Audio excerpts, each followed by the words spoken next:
আশা তুমি ভরে দাও, তোমার কাছেতে টেনে নাও, তোমাতে আমি থাকবো বিভোর, তোমাতে আমি থাকবো বিভোর, আর কিছু চাই না গো অন্য। তোমার দানে হয়েছি আমি যে ধন্য, আমার এই জীবন শুধুই তোমারই জন্য, তোমার দানে।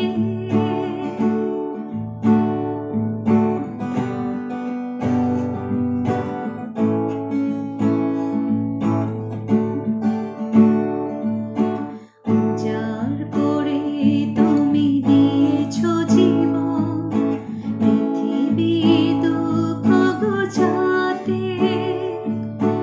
উজাড় করে তুমি দিয়েছো জীবন, পৃথিবী দুঃখ ঘোচাতে।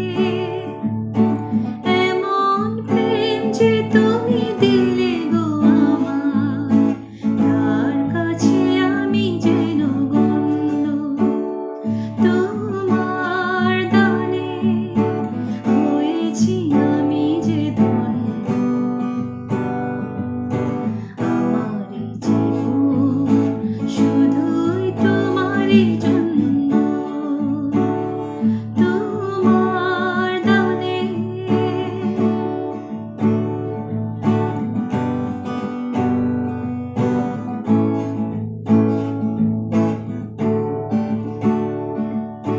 প্রাণে প্রাণে দুটি কথা কও, অভয় বাণীটি দিয়ে যাও। প্রাণে প্রাণে দুটি কথা কও, অভয় বাণীটি দিয়ে যাও।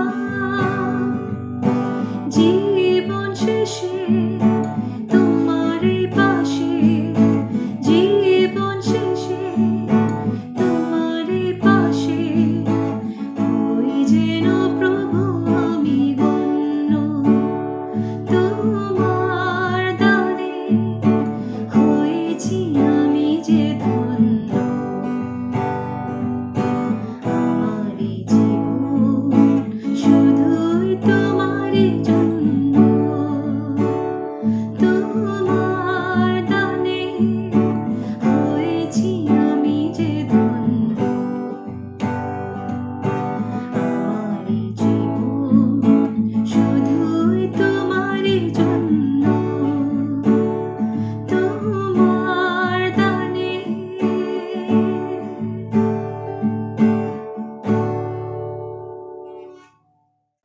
প্রিয় ভাই ও বোনেরা, প্রভু যিশুর নামে আমি আপনার সবাইকে স্বাগতম জানাচ্ছি। আমি প্রার্থনা করি আপনি যেখানে এই সময় এই মেসেজটা দেখছেন বা শুনছেন, ঈশ্বরের শান্তি আপনার হৃদয়কে ভরে তুলে দেবে। যখন বাইরে আমরা ঝড় দেখি, আমরা সেটা চোখে দেখি, আকাশ কালো হয়ে যায়, বাতাস জোরে বয়, গাছ নাড়া খায় আর বিদ্যুৎ চমকায়, মানুষ দরজা বন্ধ করে দেয় আর জানলা আটকে ধরে রাখে আর বুঝতে পারে হ্যাঁ এখন ঝড় এসেছে। কিন্তু প্রিয় বন্ধুরা, জীবনের আরো এক রকমের ঝড় আছে, যে ঝড় বাইরে নয় ভিতরে হয়। এই ঝড় কোনো ওইটাতে কোনো আওয়াজ নেই, কোনো বিদ্যুৎ নেই, কোনো বৃষ্টি নেই, তবুও এটা মনকে কাঁপিয়ে দেয়। এটা হলো চিন্তা আর উদ্বেগ। অনেক মানুষ বাইরে থেকে হাসছে, কাজ করছে, কথা বলছে, কিন্তু ভিতরে তারা ক্লান্ত। রাতে ঘুম আসে না, মনে এক জায়গা মন থাকে না, চিন্তা একটা আসে আর তারপরে আরেকটা এসে ধরে। এই হলো ভিতরের ঝড়। আর সত্যি কথা হলো, চিন্তা মানুষের জীবনের খুব সাধারণ একটা অংশ। পৃথিবীতে এমন প্রায় কেউ নেই যে কোনোদিন চিন্তা করেনি। মা তার সন্তানের জন্য চিন্তা করে, আর বাবা ওর পরিবারের জন্য চিন্তা করে।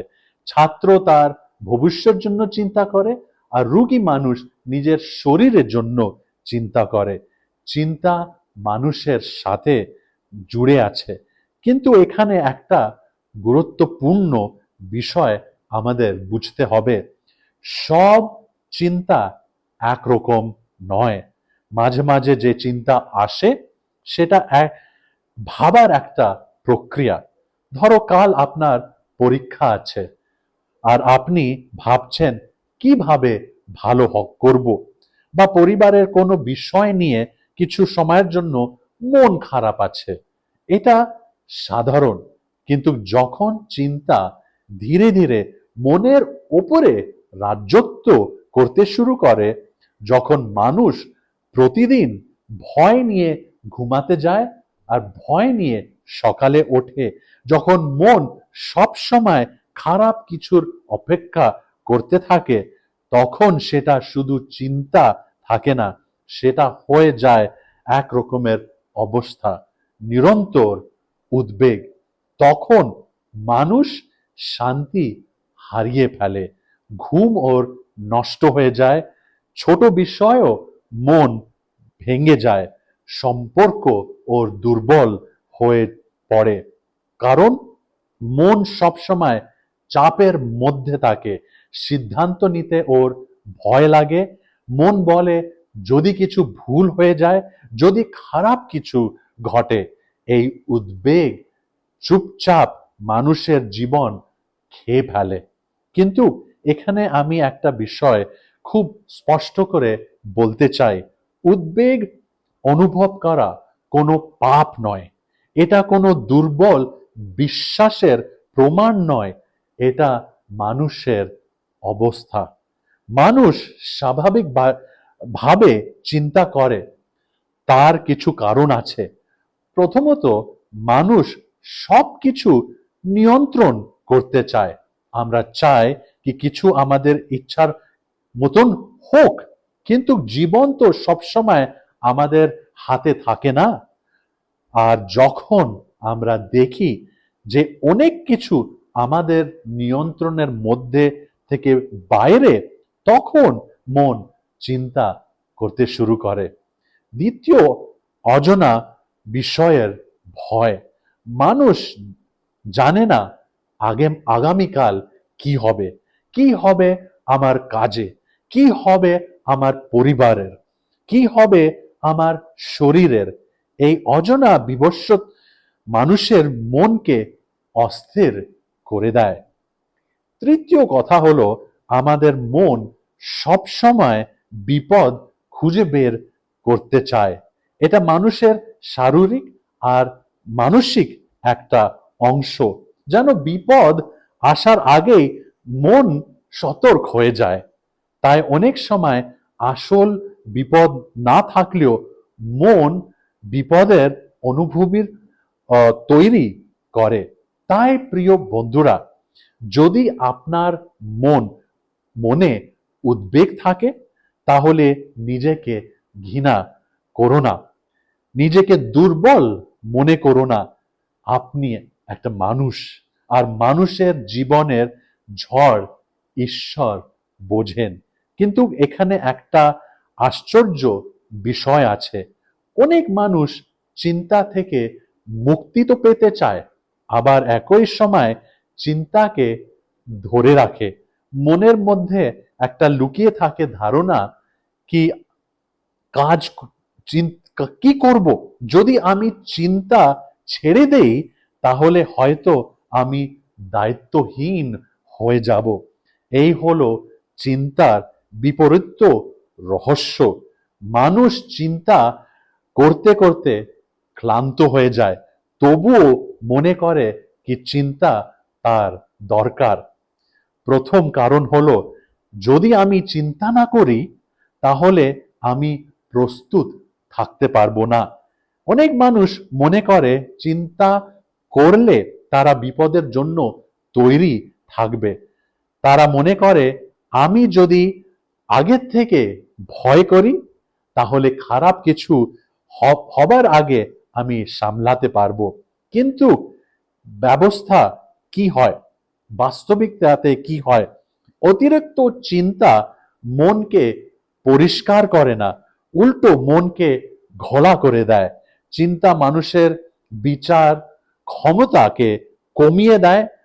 মন এত ভয় আর কল্পনায় ভরে যায় যে মানুষ ঠিক মতন ভাবতেও পারে না। তখন চিন্তা সমস্যা ও আরো বড় মনে হয়। প্রস্তুতি আর চিন্তা এক জিনিস নয়। শান্ত মন ভালো সিদ্ধান্ত নেয়, কিন্তু উদ্বেগপূর্ণ মন প্রায় ভুল পথে চলে যায়। দ্বিতীয় কারণ হলো চিন্তা করা মানে আমি আসলে ভালোবাসি। মা বলে আমি যদি চিন্তা না করি তাহলে কি করে বুঝবো যে আমি আমার সন্তানকে ভালোবাসি? কেউ বলে আমি পরিবার নিয়ে এত চিন্তা করি কারণ আমি ওদের খেয়াল করি। কিন্তু বন্ধুরা, ভালোবাসা আর নিরন্তর চিন্তা এক নয়। ভালোবাসা মানুষকে শক্তি দেয়, কিন্তু অতিরিক্ত চিন্তা মানুষকে ভিতর থেকে দুর্বল করে দেয়। অনেক সময় আমরা ভাবি যে চিন্তা মানে দায়িত্ব, কিন্তু সেই চিন্তা আস্তে আস্তে আমাদের মেজাজ পরিবর্তন করে দেয়। মানুষ খিটখিটে হয়ে যায়, সম্পর্কতে চাপ পড়ে। কখনো কখনো যে মানুষকে আমরা ভালোবাসি সেই মানুষই আমাদের চিন্তার চাপে কষ্ট পেতে থাকে। তৃতীয় কারণ হলো আমাকে সব ঠিক করে করতে হবে। ঈশ্বর অনেক ব্যস্ত। হয়তো কেউ মুখে এটা বলে না, কিন্তু মনের গভীর এমন একটা ধারণা থাকে, তাই মানুষ সব বোঝা নিজের কাঁধে তুলে নেয়। রাত জেগে ও ভাবে, নিজেকে চাপ দেয় আর নিজেকে দোষ দেয়। কিন্তু একটা প্রশ্ন, আপনি কি কখনো চিন্তা করেননি? কখনো সমস্যার সমাধান করেছেন? চিন্তা চিন্তা দেখতে কাজের মতন লাগে, কিন্তু অনেক সময় এটা কোনো কাজের নয়, এটা শুধু মনের ক্লান্তি। মানুষ বিছানায় পড়ে আছে, কিছু করছে না, তবুও মাথা ওর চলতে থাকে। মন বলে আমি চিন্তা করছি মানে আমি কিছু একটা করছি, কিন্তু বাস্তবেতে সেই চিন্তা শরীর নষ্ট করে দেয়। রক্তচাপ ওর বেড়ে যায়, ঘুম নষ্ট করে, মনের শান্তি নিয়ে যায়। আর সবচেয়ে বড় কথা, চিন্তা আস্তে আস্তে মানুষ মানুষের মন থেকে বিশ্বাসকে চুরি করে দেয়। তাই প্রিয় বন্ধুরা, সব চিন্তা দায়িত্ব নয়, সব ভাবনা প্রয়োজন নয়, কিন্তু বোঝা আছে যা মানুষের জন্য নয়। কিছু বোঝা ঈশ্বরের হাতে আমাদের ছেড়ে দিতে হবে। কিন্তু প্রিয় বন্ধুরা, এখানে একটা বড় প্রশ্ন আসে, তাহলে বাইবেল চিন্তা নিয়ে কি বলে? ঈশ্বর কি আমাদের উদ্বেগ বোঝেন? যখন মন ভয়ে ভরে যায়, যখন মাথার মধ্যে হাজার চিন্তা ঘোরে, যখন রাতে ঘুম আসে না, তখন কি ঈশ্বর দূরে থাকে আমাদের থেকে? না। বাইবেল আমাদের দেখায় যে যিশু মানুষের মন খুব ভালো করে বোঝেন। তিনি শুধু পাপ দেখেন না, তিনি ক্লান্ত মনকেও দেখেন। তিনি শুধু রোগ ভালো করেন না, ভাঙা মনকেও শান্তি দেয়। আজ আমরা মত্তীর 6 অধ্যায় থেকে যিশুর একটা খুব সুন্দর শিক্ষা আমরা দেখব। এই অংশটিতে যিশু চিন্তার মূল যে জায়গা আঘাত করেন, কারণ চিন্তা কি করে? চিন্তা আমাদের মনকে চিন্তা আমাদের মনকে ভবিষ্যৎ ভয়ে বন্দি করে রাখে। মন সব সময় আগামীকালের নিয়ে ভাবে, কি হবে যদি খারাপ কিছু হয়, যদি আমি সামলাতে পারি না। কিন্তু যিশু আমাদের আবার আজকের দিনে ফিরিয়ে আনেন। তিনি বলেন, ঈশ্বরের ওপরে ভরসা করো। মত্তির 6:25 যিশু বলেন, তাই আমি তোমাদের বলি, নিজেদের জীবন নিয়ে চিন্তা করো না। এটা শুনে হয়তো আমাদের মনে একটা প্রশ্ন আসে, কিভাবে চিন্তা করব না? পরিবার আছে, কাজের চাপ আছে, রোগ আছে, আর আর্থিক বোঝা আছে, দায়িত্ব আছে, আর প্রতিদিন নতুন নতুন চিন্তা আছে। কিন্তু এখানে যিশুর কথা মধ্যে একটা অসাধারণ বিষয় আছে। তিনি শুধু বলেন না কি চিন্তা করো না। অনেক মানুষ শুধু এটা নিয়ম দেয়, শুধু বলে ভয় পেও না, কিন্তু কিভাবে শান্তি পাওয়া যাবে সেইটা বলে না। কিন্তু যিশু রাস্তা দেখান। তিনি আমাদের চোখ সমস্যা থেকে তুলে দিয়ে ঈশ্বরের দিকে নিয়ে যায়। তারপর যিশু বললেন, আকাশের পাখিগুলোকে দেখো, কি কোমল আর গভীর কথা। পাখিগুলো বীজ বোয় না, তারা বড় বড় গোডাউন ভরে রাখে না, তারা আগামী দোষ 10 বছরের জন্য হিসাব করে রাখে না, তবুও প্রতিদিন তারা খেতে পায়। কেন? কারণ স্বর্গীয় পিতা ওদের খেয়াল রাখেন। তারপর যিশু প্রশ্ন করলেন, তুমি কি ওদের চেয়ে বেশি মূল্যবান নয়? এটা একটু মন দিয়ে ভাবেন। যদি ঈশ্বর ছোট পাখির খাবারের ব্যবস্থা করেন, তাহলে কি তিনি আপনার জীবনের ব্যবস্থা করবেন না? যদি তিনি আকাশের পাখিকে ভুলে যান না, তাহলে কি উনি আপনাকে ভুলে যাবেন? না, কখনো না। তারপর যিশু আবার বললেন, মাঠের ফুলগুলোকে দেখো, ওরা পরিশ্রম করে না, ওরা নিজেদের সুন্দর বানাবার চেষ্টাও করে না, তবুও ঈশ্বর ওদের এত সুন্দর সাজিয়েছেন। যে যিশু বললেন, রাজা সলোমনেরও তার সব ঐশ্বর্যের মধ্যেও এদের মতন সুন্দর ছিল না। এর মানে কি? এর মানে হলো কি, ঈশ্বর শুধু আমাদের প্রয়োজন পূর্ণ করেন না, তিনি আমাদের নিয়ে গভীরভাবে দেখাশোনাও করেন। তিনি শুধু খাবার দেন না, তিনি ভালোবাসেন। তিনি শুধু ব্যবস্থা করেন না, তিনি খেয়ালও রাখেন। আর আজও তিনি আপনার জীবনের খেয়াল রাখছেন। কিন্তু তারপর যিশু একটা খুব গভীর কথা বললেন, হে অল্প বিশ্বাসী। এটা রাগের কথা না, এটা ধমকিও না, এটা যেন একটা আয়না। যেন যিশু আমাদের মনের ভিতরটা আমাদের দেখাচ্ছেন। কারণ অনেক সময় যখন আমাদের ভয় বেড়ে যায়, তখন বিশ্বাস ধীরে ধীরে কম হয়ে যায়। যখন আমরা শুধু পরিস্থিতিকে দেখি, তখন ঈশ্বরকে কম দেখতে শুরু করি। সমস্যা এত বড় মনে হয় যে ঈশ্বর দূরে মনে হয়। মনের মধ্যে প্রশ্ন ঘুরতে থাকে, কি হবে যদি আমি হেরে যাই, যদি কিছু খারাপ হয়? আর এই ভয় ধীরে ধীরে মনের শান্তিটা খেয়ে নেয়। সত্যি কথা হলো, চিন্তা কালকে বদলায় না। চিন্তা করলে আগামীকাল সাথে সাথে ভালো হয়ে যায় না, পরিস্থিতিও একদম পাল্টে যায় না। কিন্তু চিন্তা আমাদের ভিতরটা ক্লান্ত করে দেয়। মন দুর্বল হয়ে যায়, ঘুম চলে যায়, প্রার্থনা করতে আর ইচ্ছা করে না, মাথা সব সময় ভারী লাগে, চিন্তা কালের বোঝা নিয়ে আসার আগেই আজকের শক্তিকে নিয়ে যায়।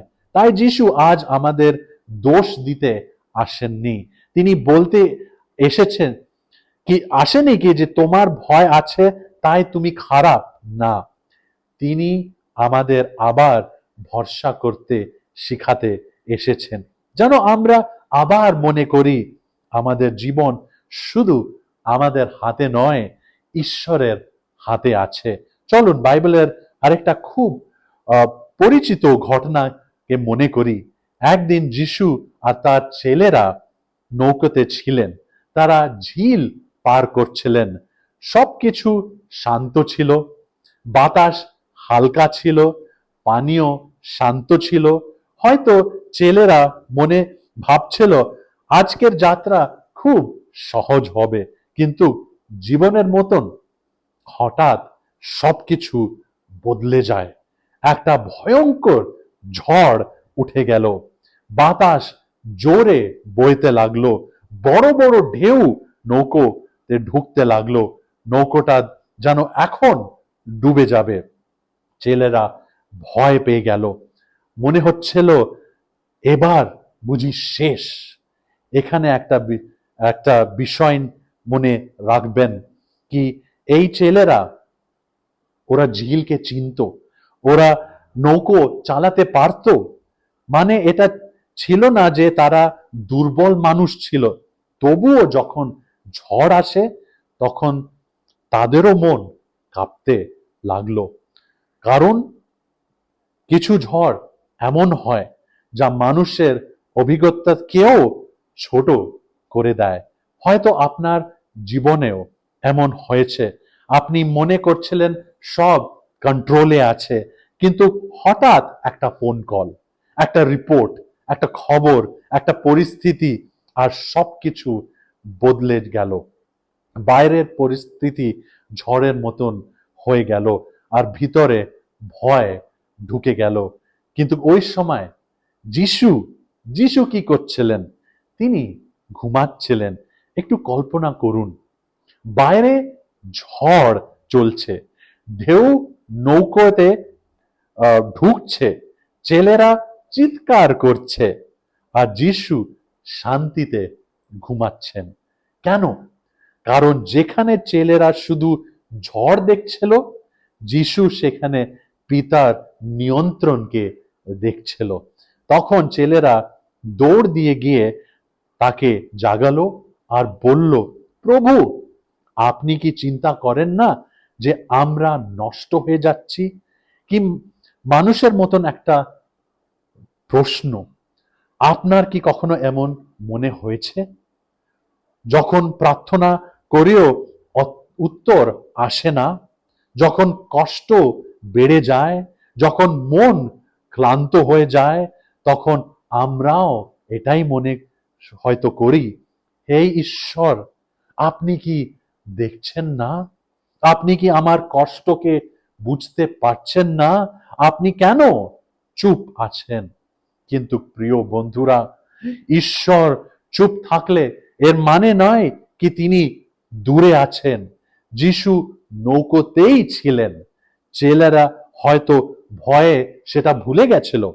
আর অনেক সময় আমরাও ভয়ের মধ্যে এটা ভুলে যাই কি যিশু আমাদের জীবনের নৌকোতে এখনো আছেন। তারপর যিশু উঠে দাঁড়ান, আর তিনি বাতাস আর ঢেউকে বললেন, চুপ, থেমে যাও। আর সাথে সাথে সবকিছু শান্ত হয়ে গেল। বাতাস থেমে যায়, ঢেউ নেমে যায়, আর ঝিল আবার শান্ত হয়ে যায়। তারপর যিশু ছেলেদের দিকে তাকায়ে বললেন, তোমাদের এত ভয় কেন? তোমাদের বিশ্বাস কোথায়? কি গভীর একটা প্রশ্ন। যিশু বলেননি কি তোমাদের ঝড়, তোমরা কেন এলো ঝড়? কারণ ঝড় তো আসবেই।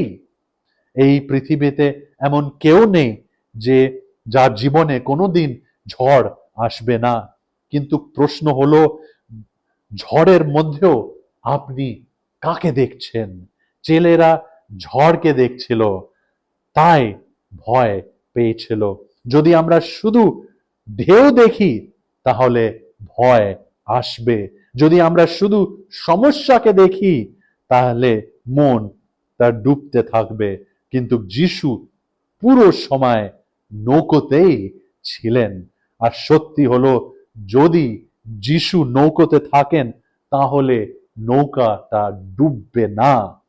হয়তো ঝড় আসবে, হয়তো ঢেউ উঠবে, হয়তো চোখে জল আসবে, হয়তো মনে ভয় পাবে, কিন্তু যিশু যেখানে আছেন সেখানে শেষ কথা ভয় বলে না, সেখানে আশা আছে। তাই আজও যিশু আমাদের বলছেন, ভয় পেও না, আমি তোমাদের সাথে আছি। এবার চলুন পিতরের প্রথম পত্র থেকে একটা অসাধারণ বাক্য আমরা দেখব। সেখানে লেখা আছে, তোমাদের সমস্ত ভাবনা চিন্তা ভার তাকে দাও, কারণ তিনি তোমাদের জন্য চিন্তা করেন। কি কোমল একটা আহ্বান! খেয়াল করুন, এখানে বলা হয়নি কি তোমাদের চিন্তা লুকিয়ে রাখো, বলা হয়নি সবকিছু নিজেরা সামলাও, বলা হয়নি হাসি মুখে কষ্টকে চেপে রাখো। না, ঈশ্বর বলছেন ভারটা আমাকে দাও। এই দাও কথাটা খুব গভীর। মূল ভাব হলো ছুঁড়ে ফেলো, নামিয়ে দাও, বোঝা কাঁধের থেকে ফেলে দাও। ধরে নিন আপনি একটা খুব ভারী ব্যাগ নিয়ে পাহাড়ে উঠে যাচ্ছেন, ব্যাগের মধ্যে পাথর ভরা। কিছুক্ষণ পর কাঁধ অনেক ব্যথা করতে শুরু করলো, শরীর ক্লান্ত হয়ে গেল, আর শ্বাস নিতে কষ্ট হচ্ছিল। কিন্তু তারপর কেউ এসে বলল, ব্যাগটা নামিয়ে দাও, আমি নিয়ে নেব।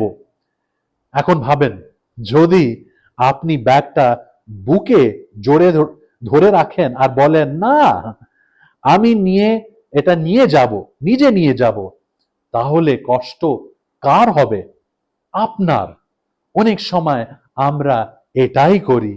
ঈশ্বর বলেন, তোমরা বোঝা আমাকে দাও, কিন্তু আমরা বোঝা তা আরো জোরে ধরে রাখি, মনের মধ্যে চিন্তা নিয়ে ঘুরি, ঘুমায় উঠে পড়ি, আর ধীরে ধীরে আমরা ক্লান্ত হয়ে যাই।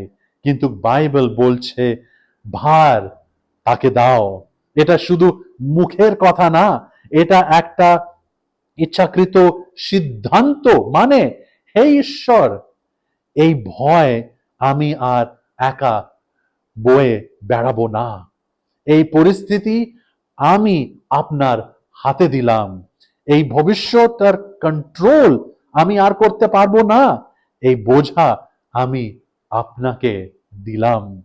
খেয়াল করুন, বাইবেল বলে নেই যে ঈশ্বর শুধু বড় বড় বিষয় নিয়ে চিন্তা করেন। সেখানে বলা আছে সমস্ত সমস্ত ভাবনা আর চিন্তা। মানে ছোট চিন্তাও, পরিবারের চিন্তাও, আর্থিক চিন্তা, রোগের চিন্তা, ভবিষ্যৎ চিন্তা, মনের গোপন ভয়, সব। কেন? কারণ তিনি আমাদের জন্য চিন্তা করেন। কি অসাধারণ কথা! আপনি শুধু একটা নাম নয়, শুধু ভিড়ের একজন মানুষ নয়, ঈশ্বর আপনার জন্য চিন্তা করেন।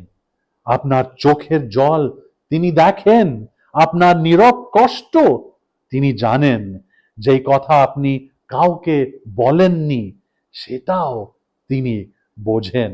আর যখন আমরা বোঝা তাকে দিই, তখন আমাদের সব সমস্যা সাথে সাথে শেষ হয়ে যায় না, কিন্তু একটা বিষয় বদলায়। আমরা আর একটা বোঝা বয়ে বেড়াই না। তাই প্রিয় বন্ধুরা, আজ হয়তো ঈশ্বর আপনাকে একটা প্রশ্ন করছেন, কেন কেন একা এত বোঝা নিয়ে বেড়াচ্ছ? যে বোঝা আপনাকে ভেঙে দিচ্ছে, সেটা হয়তো আপনার কাঁধের জন্য কখনো ছিলই না। তাই আজ সেই ভর নামিয়ে দেন, প্রার্থনায় দিন, বিশ্বাসে দিন, ঈশ্বরের হাতে ছেড়ে দিন, কারণ তিনি আপনার জন্য চিন্তা করেন। প্রিয় বন্ধুরা, অনেক সময় আমাদের চিন্তার পেছনে শুধু ভয় থাকে না, থাকে কন্ট্রোল, ধরে রাখার ইচ্ছা। আমরা সবকিছু নিজেদের হাতে রাখতে চাই, সবকিছু বুঝতে চাই, সবকিছু আগের থেকে ঠিক করতে চাই। তাই মনে সব সময় চিন্তা আমরা করি, যদি আমি ছেড়ে দেই, যদি আমি কন্ট্রোল হারিয়ে ফেলি, যদি কিছু ভুল হয়ে যায়। কিন্তু একটু ভাবেন, আপনি যে বোঝা এতদিন ধরে বুকে নিয়ে ঘুরছেন, সেটা আসলে কিছু বদলাচ্ছে না। চিন্তা কি আপনার আগামীকালকে সিকিউর করছেন? চিন্তা কি রাতের ঘুম ফিরিয়ে দিচ্ছে? চিন্তা কি মনের শান্তি আবার আপনাকে দিচ্ছে? না, চিন্তা শুধু মনকে ক্লান্ত করছে, শরীরকে দুর্বল করছে, মনকে ভয়ের মধ্যে আটকে রেখেছে। আর সব সময় চুপচাপ যে কাজটা চিন্তা করে, সেটা হলো এটা ধীরে ধীরে ঈশ্বরের জায়গা নিয়ে নিচ্ছে। একটু গভীরভাবে ভাবেন, মনের মধ্যে একটা সিংহাসন আছে, ওই জায়গা শুধু ঈশ্বরের জন্য বাস করার, না হয় চিন্তা জন্য। দুটো দুটো একসাথে ওই সিংহাসনে বসতে পারে না। যখন চিন্তা ওই সিংহাসনের ওপরে বসে, তখন মন সব সময় অস্থির থাকে, কারণ চিন্তা কখনো একটা ভালো রাজা নয়, একটা শুধু ভয় দেখায়, শুধু খারাপের কল্পনা করে, শুধু বলে তোমাকে সবকিছু সামলাতে হবে। কিন্তু ঈশ্বর বলেন, না, সিংহাসন আমার, তুমি আমার সন্তান, তুমি বোঝা বয়ের জন্য তৈরি নয়। অনেক মানুষ চিন্তাকে এমন ভাবে ধরে রাখে যেন ওটা একটা মূল্যবান জিনিস, কিন্তু আসলে ওটা হলো একটা পাথর, ভারী, ঠান্ডা, ক্লান্ত করে দেওয়া একটা পাথর। আর আপনি সেই পাথরকে বুকে নিয়ে ঘুরছেন। কিন্তু আজ ঈশ্বর আপনাকে ডাকছেন, ওই পাথরটা নামিয়ে রাখো, আমার সিংহাসনের সামনে রেখে দাও। কারণ আপনি যখন বোঝাটা ছেড়ে দেবেন, তখন আপনি দায়িত্ব ছেড়ে দেন না, আপনি শুধু কন্ট্রোল ছেড়ে দেন।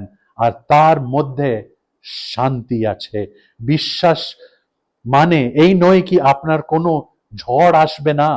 বিশ্বাস মানে ঝড়ের মধ্যেও আপনি যেখানকে জানেন কি সিংহাসনে কে বসে আছে। তাই প্রিয় বন্ধুরা, আজ হয়তো